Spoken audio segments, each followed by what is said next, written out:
नमस्कार, मैं नवनीत सिन्हा। आप देख रहे हैं द रिफॉर्मर न्यूज।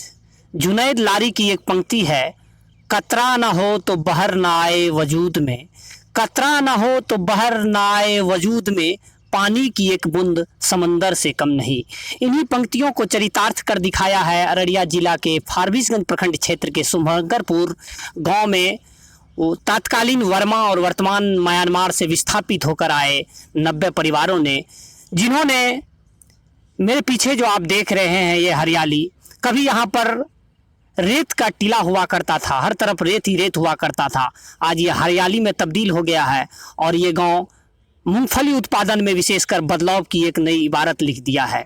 आज खेती किसानी में बात इसी गांव से और वर्मा से विस्थापन का इतिहास को लिए समेटे, किस तरह से इन्होंने यहाँ के गांव के लोगों ने बदलाव की एक नई इबारत लिखी, लोगों के सामने नज़ीर पेश किया है और क्या कुछ तब्दीली हो गया यहाँ पर और क्या कुछ इतिहास रहा है, आज इसी के बारे में आप लोग जानेंगे।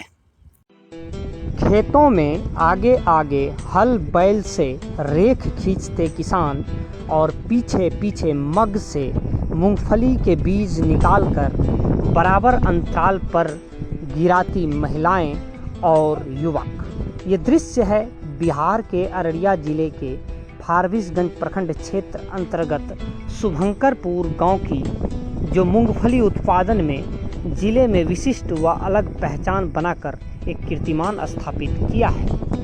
कभी चारों ओर यहाँ बालू ही बालू थे और रेत के टीले बने थे।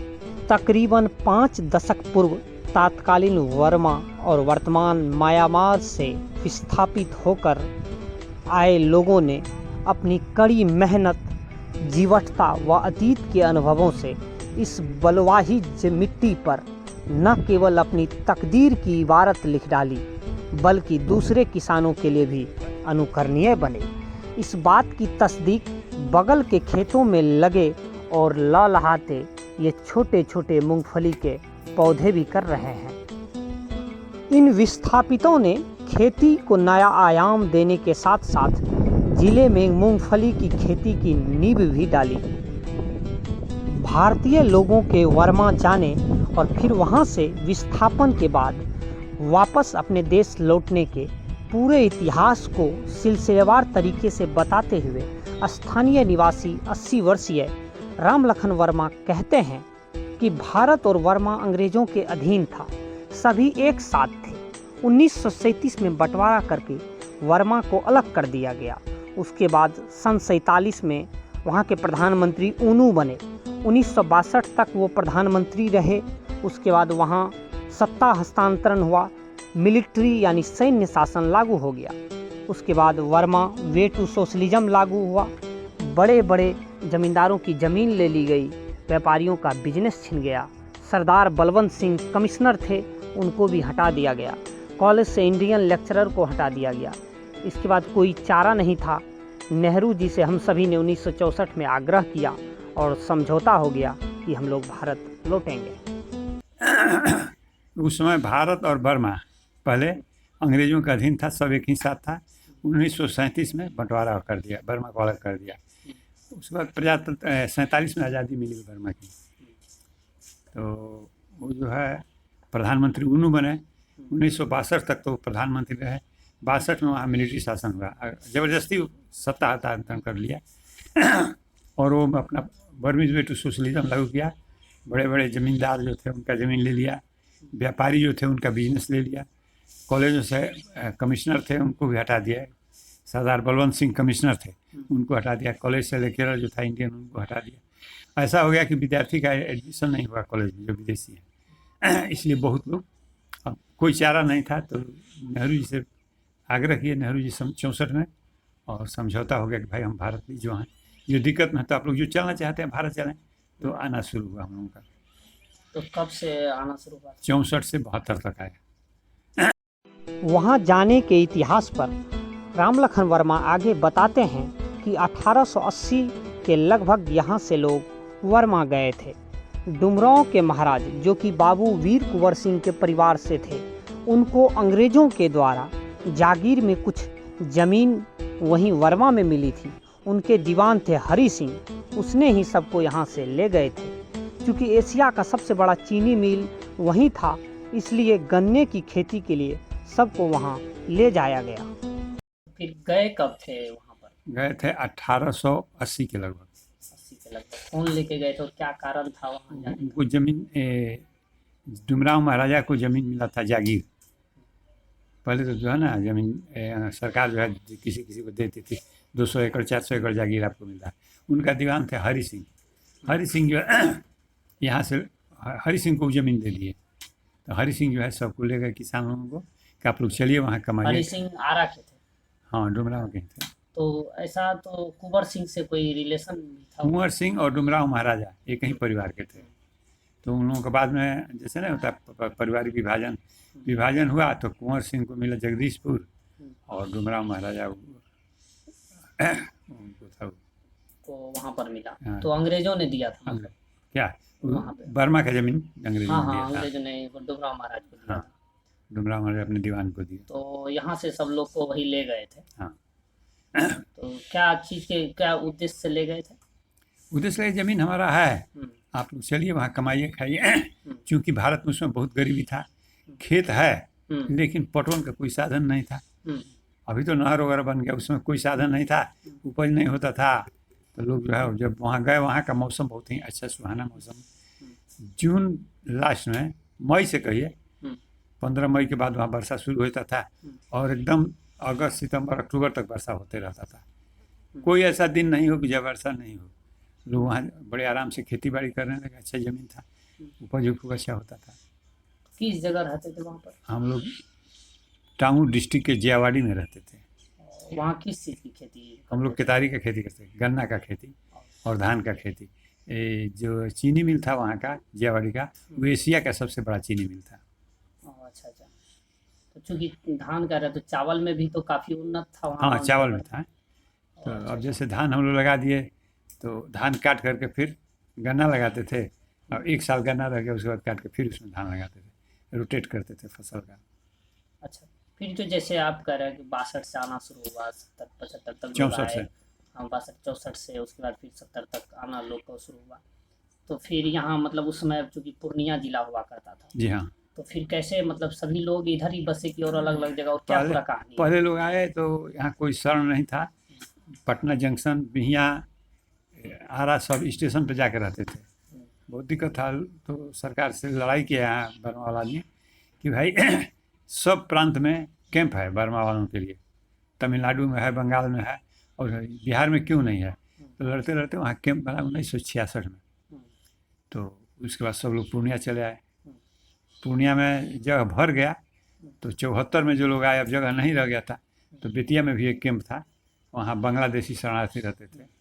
तो उसमें पूर्वी पाकिस्तान का कहिए, तो उस वहाँ फिर लोग चलने गए। तो फिर ज़मीन हम लोगों को नहीं मिल रहा था। हम लोग कहे कि हम लोग बालुए पर बसेंगे, लेकिन घर बनाने का जगह तो होगा, और खेती करने लगे। खेती में कुछ होता नहीं था, चूँकि नहर उसी साल चालू हुआ था, 1-2 साल पहले।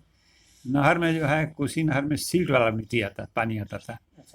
जो खेत का पटवन होता था उसमें 1 सेंटीमीटर सिल्ट बैठ जाता था।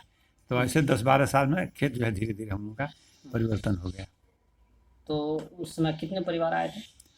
कहाँ? यहाँ पे? यहाँ 90 परिवार आए। तो कितने के हिसाब से सबको जमीन मिली? 3.5 एकड़। तो कुल मिला के लगभग 319 एकड़। हाँ, 319 एकड़। तो उसमें जो लोग घर बनाए, फिर उसके बाद खेती लाई जो है सब। हाँ। तो जो चूँकि हाँ, एक चीज़ की, यहाँ जो शुभंकरपुर गांव का नाम तो पहले था या बाद में पड़ा, क्या पूरा इतिहास था? उस समय एडिशनल कलेक्टर थे शुभंकर झा, और यहाँ के जो जमीन वाले हैं, ये लोग विरोध करते थे हम लोगों को बसने का। तो शुभंकर झा बहुत प्रयास किए, 2-4 आदमी को अरेस्ट भी किए, और उसके बाद जो है बसे। तो उनको हम लोग स्मरण करने के लिए उनका एक कृतज्ञता प्रकट करने इस गाँव का नाम हम लोग शुभंकरपुर रखते हैं। अच्छा, उन्हीं के नाम पर पड़ा। तो फिर जैसे चूँकि यहाँ जो आए और पूरी बालू ही बालू, रेत पर थी एकदम, और उसके बाद तो कैसे क्या सफ़र मतलब रहा पूरा कि मूंगफली जो बहुत कठिनाई हुआ। इतना दिक्कत था, 2-3 साल तो कुछ उपज ही नहीं हुआ। 2 बार 3 बार हम लोग दिल्ली गए, इंदिरा जी से बात की, भाई हम लोग को वहाँ कुछ फिर 6 महीने का राशन और दीजिए, तो अगला फसल होने तक 2 बार 3 बार किए। धीरे धीरे जो है धान होता नहीं था, गेहूँ होता भी नहीं था, थोड़ा बहुत होता था। क्योंकि हम लोग बर्मा में भी मूँगफली का खेती करते थे, तो मूँगफली का खेती शुरू किया है। तो वो अनुभव मतलब हाँ, काम वो आया। काम आया। तो क्या दिक्कतें रही उस वक्त जो है, क्योंकि आप कह रहे हैं कि सिंचाई को लेके भी ये नहीं था, सिल्ट था नहर में, तो उसको लेकर के सिल्ट जमा हो जाता था खेत सिर्फ में खेत में बहुत, जमा होता तो ज़मीन के लिए फ़ायदेमंद था, और फायदेमंद था। हम लोगों के ज़मीन के लिए अच्छा अच्छा, फ़ायदेमंद था। क्योंकि पूरी बालू वाली जमीन हाँ, थी बालू तो और वो जब जुताई होता था तो मिक्स होता था धीरे-धीरे। तो उस समय जो, चूंकि आप लोग जो बीज फिर खुद से पारंपरिक लाए कि नहीं, सरकार, बिहार सरकार दी कौन थी चीज़ का? मूंगफली का बीज? मूँगफली का बीज जो है ये उड़ीसा से हम्म, हम लोग मँगवाए। अच्छा डेमोन्स्ट्रेशन के लिए आया बीज, 20-20 किलो बीज सबको मिला और वो जो है हम लोग लगाए, तब से बीज हो गया, घर पर ही हो गया। बीच-बीच में भी कभी-कभी बाहर से आ जाता है बीज। तो चूँकि ये गाँव करता था मूँगफली का खेती, ब्लॉक में अगर बीज आता था तो पीओ जो होते थे उस समय एग्रीकल्चर के, तो वो जो है जानते थे कि इस खेत गाँव में दूसरे को देंगे तो भूज के खा जाएगा, खेती करेगा नहीं। इसलिए इसी गाँव को 2 बार 3 बार डेमोन्स्ट्रेशन भी मिला। अच्छा अच्छा, तो उसके बाद जो है फिर ये हुआ। अब तो तो अब बड़े पैमाने पर खेती हो रहा है। हाँ, चूंकि यहाँ पूरा जिला में जो है ये यहाँ का पूरा नाम हुआ जो है मूंगफली के क्षेत्र में, तो और इसके अलावा और अभी क्या उत्पादन मतलब हो रहा है? मूँगफली करते हैं, शकरकंद करते हैं और अच्छा मकई करते हैं। 3 फसल यहाँ का मुख्य है। अच्छा अच्छा, जिसका जिसका नमी वाला ज़मीन है, थोड़ा बहुत हम्म। 2-4-10 एकड़, तो वो लोग धान करते हैं। तो मूंगफली की कौन सी मतलब नस्ल उत्पादन करते हैं, जैसे कि लाल वाली या पहले पीला? लाल करते थे, अच्छा। अब उजला करते हैं। लाल वाला जो है उसका दाना छोटा होता था, 2 दाना होता था। उसमें जो है उपज कम होता था। ये 3 दाना 4 दाना होता है और दाना भी इसका बड़ा है और जल्दी हो भी जाता है। उससे 20-25 दिन पहले हो जाता है। ये 3.5 महीना में होता है, वो 4 महीना में होता था। तो ये हम लोग करते हैं, तो इससे यानी मुनाफा हो रहा है इससे? मुनाफा है। अच्छा अच्छा अच्छा, क्योंकि गांव, जैसा कि मैं यहाँ आया तो गांव भी काफ़ी रोड को लेकर के, स्कूल को लेकर, सब चीज़ अब बहुत अच्छा हो गया है। बाकी जगह के गांव से बहुत बेहतरीन प्रगति है, यहाँ पर जो है विकसित भी कर गया है। तो यहाँ अब लोग जो है खेती से ही जुड़े हुए हैं, और भी कोई रोजगार मतलब कर रहे हैं? यहाँ खेती, मुख्य पेशा खेती है। कुछ लोग उसी मूंगफली का थ्रेसर बैठाए हैं जो दाना फोड़ते हैं और दाना बेचते हैं, गुलाब बाग या कहीं बाहर भेजते हैं, पटना सिलीगुड़ी। अच्छा अच्छा, उसके तो बाद उससे भी बाहर से मुनाफा मतलब हो रहा हाँ, है? वो होता है। तो कुछ लोगों को करते हैं, कुछ सर्विस वाले भी हो गए हैं। अच्छा अच्छा अच्छा, तो और चूंकि सरकार की तरफ से इस क्षेत्र में, चूंकि मूंगफली में इतना बड़ा कीर्तिमान यहाँ से बना है उत्पादन में, तो सरकार की तरफ से कोई भी मदद अब कि इसको लेकर के, कि हाँ आप लोग जो है इसको बढ़ावा, खेती को, कि इसको सरकार लेकर तो के? एक बार मूंगफली हम लोग खरीदा, उसमें दाम नहीं था, हम्म, दाम 700 रुपया था।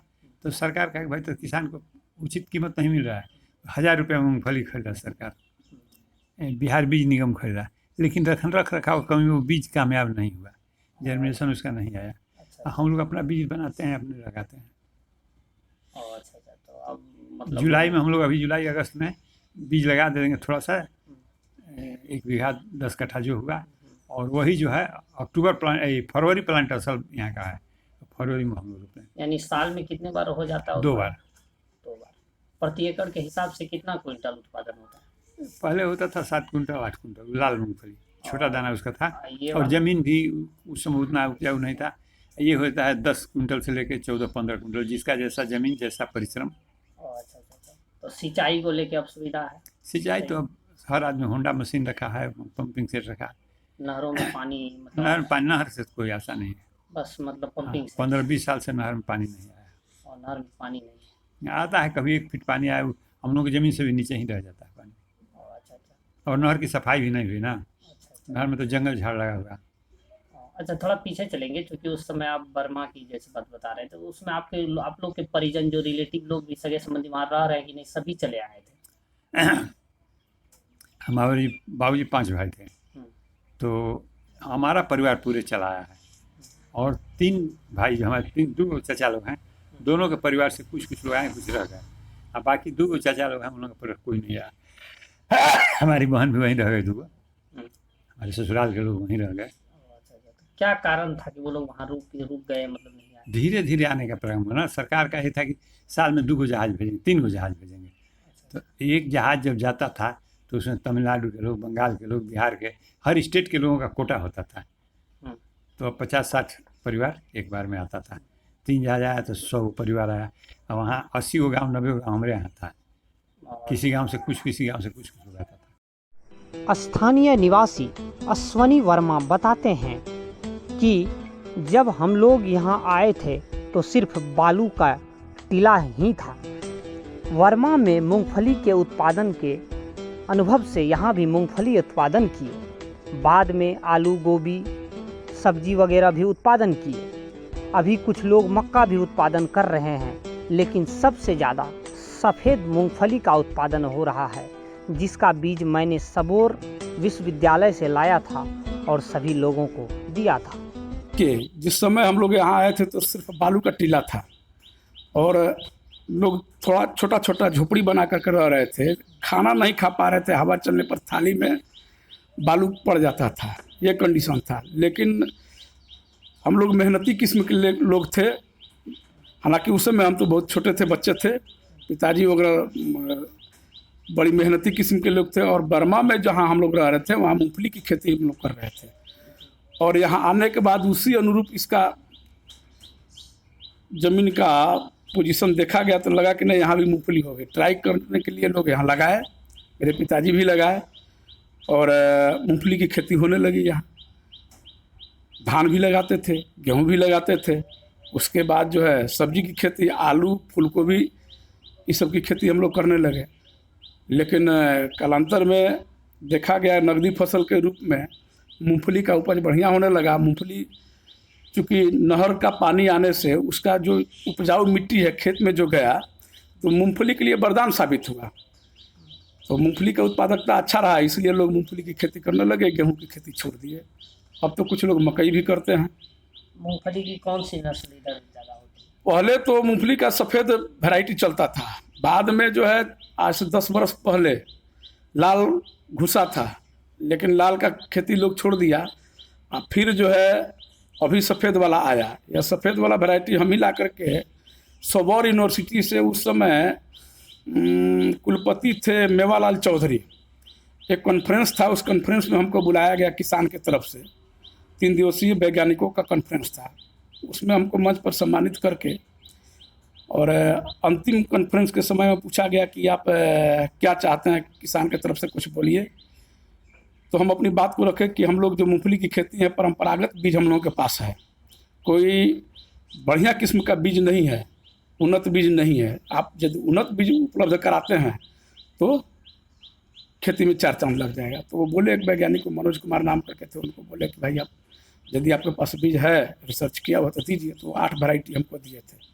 उस 8 वैरायटी में एक वैरायटी जो है DH86, 8 वैरायटी हम लगाए, लेकिन उसमें सबसे बेहतर हुआ DH86। एक कियारी में उसको हम चिन्हित करके सबको लगाए थे। DH86 का जब हम रिपोर्टिंग दिए कि बहुत अच्छा उपज रहा, समय भी कम लगा और ये बढ़िया चीज़ है, तो फिर वो हमको 1 बोरा दिए, यानी 40 किलो। फिर हम उसको लगाए, फिर रिपोर्टिंग किए तो हमको 3 एकड़ लगाने के लिए बीज दिए। और 3 एकड़ जब लगाए हम, तो बहुत अच्छा रिजल्ट रहा। हम लोगों को प्रेरित किए, लेकिन लोग समझ नहीं रहे थे। बोले कि नहीं, कैसा है, नहीं है, देखने में अच्छा नहीं लग रहा है और लाल वाले से इसका 10 रुपया कीमत कम है। तो फिर हम सबौर यूनिवर्सिटी से संपर्क करके, वहाँ के डायरेक्टर से संपर्क करके यहाँ एक कॉन्फ्रेंस करवाए 2013 में सबौर यूनिवर्सिटी के माध्यम से। उस कॉन्फ्रेंस में लगभग आधा पौन घंटा स्पीच दिए और लोगों को बताए, तब लोग जागरूक हुए। और उसके बाद हम 2-2 किलो लोगों को फ्री में बांटे। 32 लोगों को 2-2 किलो बीज फ्री में दिए। लोग उसका इस्तेमाल किया, बहुत लोग खा गया। फिर नेक्स्ट सीजन में हम 2-2 किलो फिर दिए।